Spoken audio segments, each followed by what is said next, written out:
Hey fuckers, this is Console Crapshoot, where we spin a wheel to play a random video game on original hardware. My voice is still going to be off this week, and Odo is not here today. He's away, which I'm sure Carl does not mind one bit. Let's play some games. The Sega Saturn. That will put the Saturn in the lead for the most played console on the show.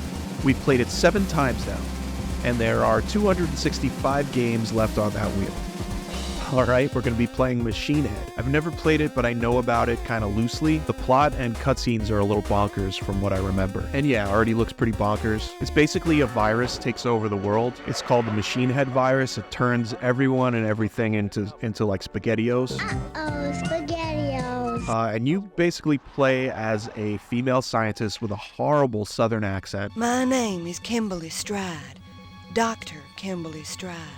I'd been engaged in research at... You're like in a bunker, and you designed this hover tank that has the technology on it to end the Machine Head virus, basically. Problem is your hover tank needs a human brain for some reason. And you have a creepy sex pest like incel lab assistant named Orville. And before you get a chance to get a human brain for the hover tank, he hits you over the head with a wrench. He connects you and your brain to the hover tank, maybe even quite possibly gives you a boob job and dresses you up in like a dominatrix outfit. And then he launches you up into the real world and you're like, oh, well, I guess screw it. What's done is done. I should cure this virus and save the world. Maybe get revenge on Orville later. Spoilers. Also, Orville has an auto-destruct button so he can kill you. So you got to do a bunch of like stupid tasks for him. And then you're playing the game. And my first impression was that this reminded me a little bit of episode 35. We played Hover Strike Unconquered Lands on the Jaguar CD. Similar kind of thing. You're a hover tank, bad early 3D graphics, D-pad, wonky controls. I gave that game a 1, it sucked. And on the surface, at first glance, these are pretty similar. The controls in this one are also pretty bad, even though the Saturn controller is much more superior to the Jaguar one. But Hover Strike had like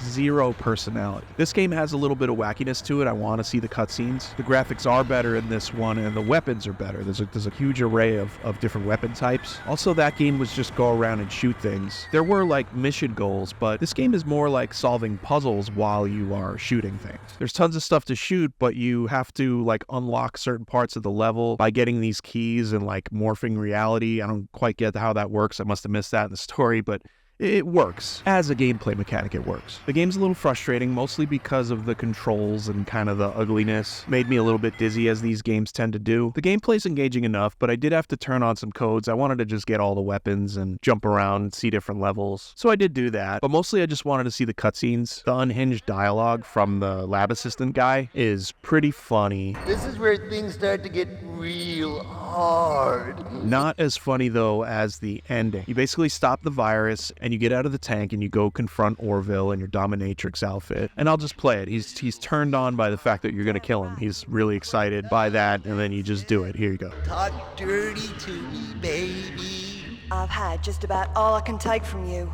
I can take. Give it to me, baby. Give it to me hard. You got it.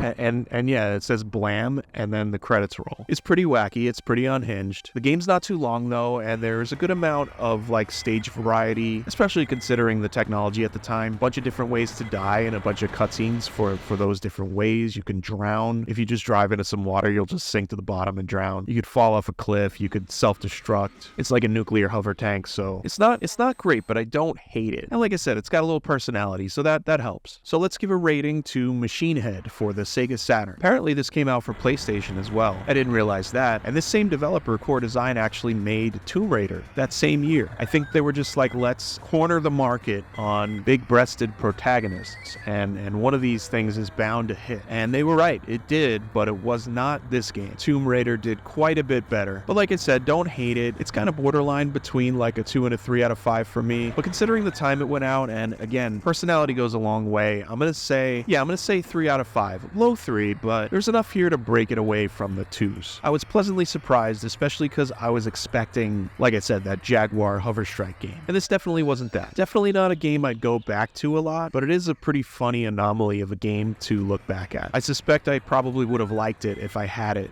back when it came out. So do you know this game at all? Did you play it? Did you have it? Let me know in the comments, and let's hope for something good next week. We'll find out next Friday. Carl and I are looking forward to it, and have a great weekend. Pretty twisted, huh? Damn right, you little creep.